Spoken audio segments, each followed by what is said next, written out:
Back in 2023, the love of my life, Jem, got really sick. A life-threatening autoimmune disease. Pabalik-balik sa ER, unti ko na nga siyang mawala. Thank God talaga because an emergency surgery saved her. Kaya anong gumaling siya, we made a promise to ourselves. No more waiting, no more saka na lang. Kasi we'll start doing the things we've always talked about, like to travel, to explore, and to make memories together while we still can. Ngayon nga ay bumisita kami ni Jem sa Saskatchewan, Canada. Dito rin kami tumira noon for 5 years until naisipan na naming lumipat na sa BC. Dahil doon madaming nature, like mga bundoks, lakes, at marami pang outdoor adventure. Pero ngayon, bumalik kami sa probinsyang to para kitain ulit itong mga solid na kaibigan namin since day one dito sa Canada. And you know what's the best place para sa reunion na to? Sa campground. Sa iisang tent, iisang lamesa, at isang bonfire, kami magsasalo-salo sa susunod na 3 araw. Tara, sama ka. Akala niya, ito na yung campground namin. Tara, ito yung campground namin. Na-build na namin ng tent. Ito yung bahay namin for the night. Ayan guys. Natin yung kama. Sobrang luwag. Ang ganda. Lawak pala, no? Lawak. Guys, ang ganda. Super ganda. Tapos lalagyan namin dito ng takip para pag umulan, di naman kami mababasa. Pero kung hindi uulan, okay din. Habang sila nagsaset up, I'm here. I'm gonna get a firewood. If the wood is dry. It's not. It's not? Okay. Puro kasi ulan dito lately and ngayong araw lang. Sakto sa pagdating namin dito sa campground. It didn't rain so pulo tayo ng kahoy pang bonfire.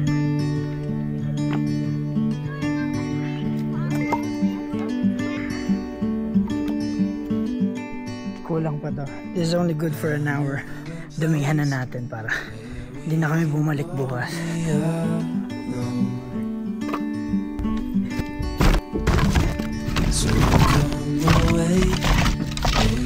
Ang nagustuhan ko dito sa campground na to, libre lang mga firewood.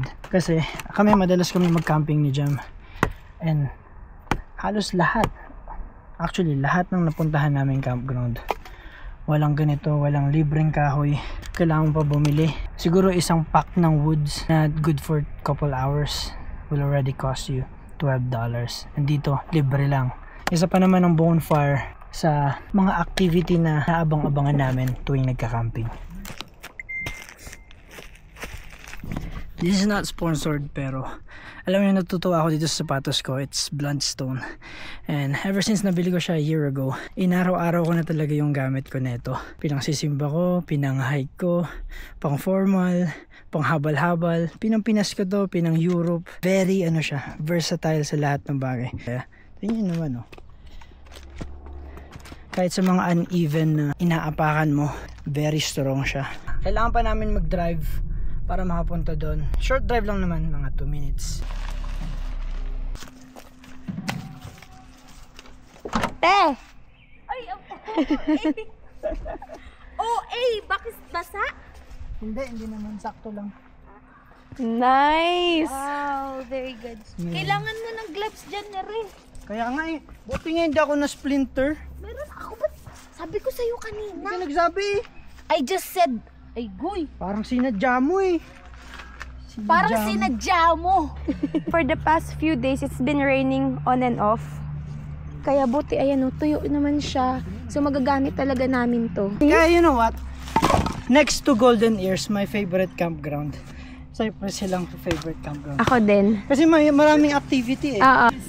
Adonis ka? Ito yung kailangan nating matutunan na skill. Lalo na lumalaganap na yung AI. Ito yung mga survival skills na kailangan nating balik sa list of skills natin as a human. Uy! Hindi siya komportable dito. Saan ka mag-check-in? Mag-check-in. Napaka-arte mo! Maganda? Parang kwarto. Dinala niya yung kwarto niya dito sa campground. Cute lang. Tapos yung cute. Pasensya na. Kami kasi mumurahing motel lang. Motel lang yan. Pucho-pucho iniipis pa. Nakakatakam.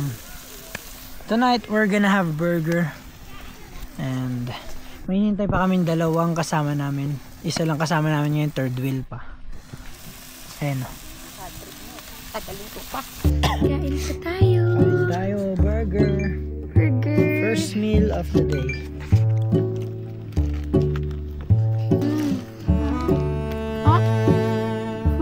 Ba't naman siya ang sound? Ready? Go.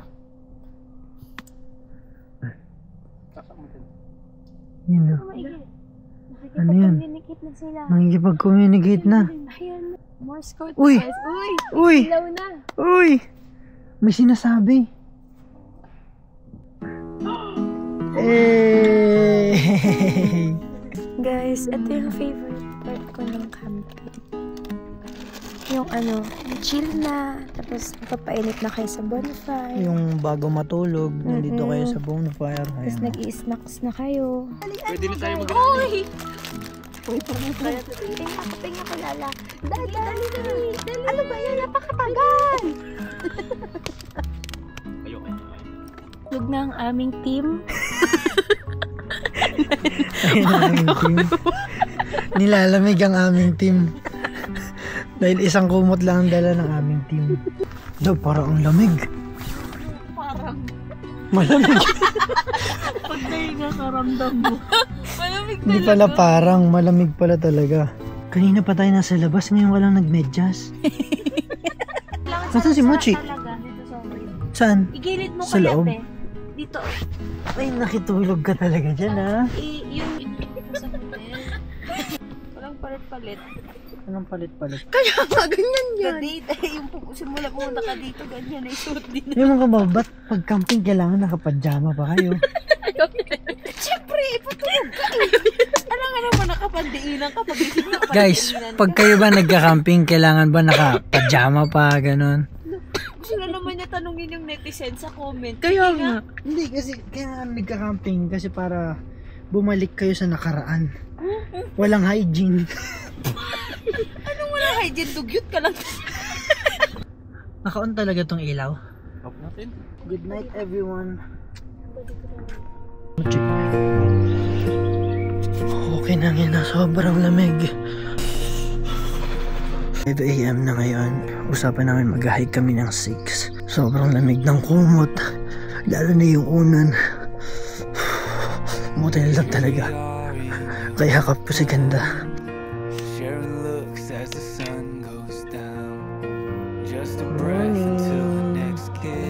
For our breakfast, we have sinangag, turkey bacon, tortang tulong, and spam tocino. We thank you for all the blessings that you gave us, Lord. And we're praying for all of the activities that we're gonna be doing today. Please guide us and protect us with everything. We honor you, we glorify you, in Jesus' name we pray. Amen. Amen. This is also one of the reasons why we love to camp here. Dahil dito sa Saskatchewan, patag na patag talaga.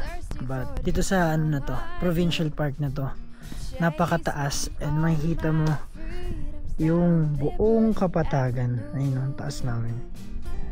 Ang galing at nakalagay dito 18,000 years ago, itong nakikita nating kapatagan ay nababalot pala noon ng ice.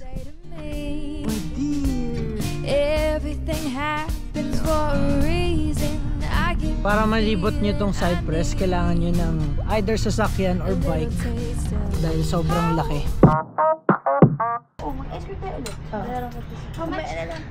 Eto, inayan ni Jam mag-ice cream. Ngayon nakabili na sila.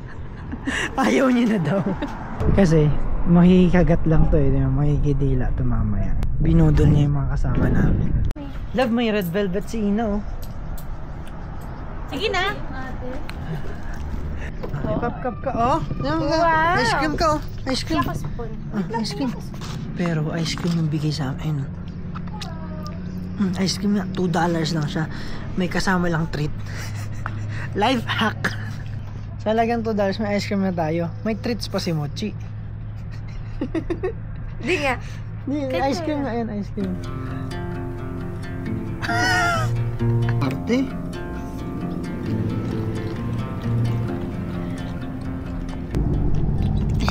So hindi kami kumuha ng ice cream kasi Sapat lang yung pera namin para sa anak namin. Hinta lang namin siyang kumakain. Solved na kami. Ganito pala yung feeling ng maging magulang, love, no? Nakita niyo yan? Ito yung sinasabi ko. Pag may samahan ng mga barkada, may isa sa mga kaibigan nyo na hindi nakakaubos lagi ng pagkain. In this case, Nakatipid kami. Life hack. Ang nagustuhan namin sa provincial park na to ay may campsite na. Pag makakapag-camping ka, ang daming activities na pwede mong gawin. May swimming pool, may lake, pwede kang mag-kayak. may mga basketball court, volleyball, pickleball, tennis. And may mga general store na rin na makukuha mo lahat ng mga kailangan mo. And hiking. Sobrang dami ng hiking dito. At lalong-lalo na ang overlooking view. And this is the T-Rex.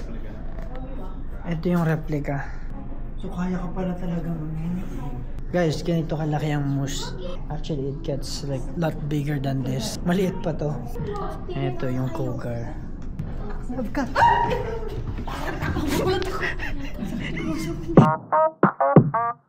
Galing, oh.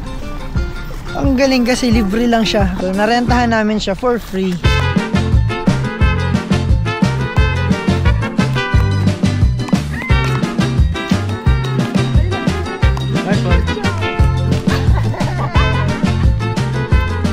Akala ko yung nakuha ko kahapon. Hanggang pag-uwi na namin, kulang pala yun. Tapong ko dun.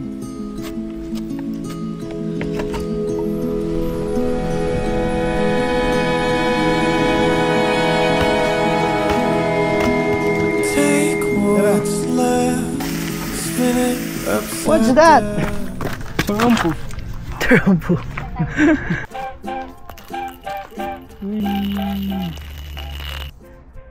Pag nagawa ko to first try.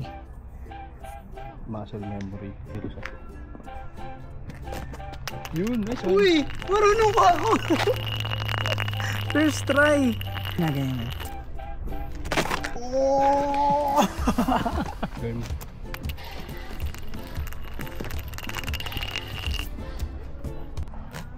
Uy! Oh, tayo. Uy, ano ba makatama kayo? Sa letrang O! Palakol! Our lunch is tinola.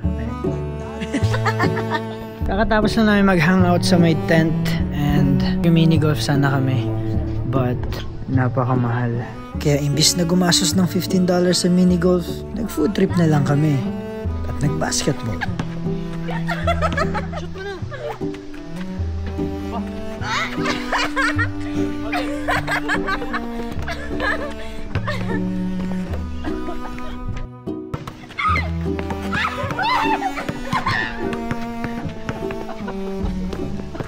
At nag-hike.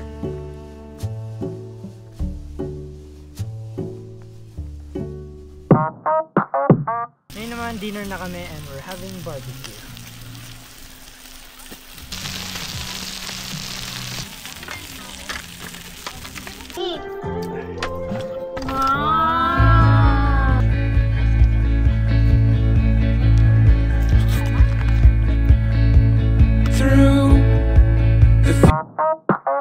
Nanonood kami ng show about planets. Meron sila dito ang show every 9 PM and at around 10 doon naman kami sa observatory. Titingin kami sa telescope kung saan makakita kami ng mga planets. Tonight we're doing light pollution and then the moon landing. Actually, first time si Mochi makapasok sa mga ganitong activity. Mochi! Ayan, nanonood siya.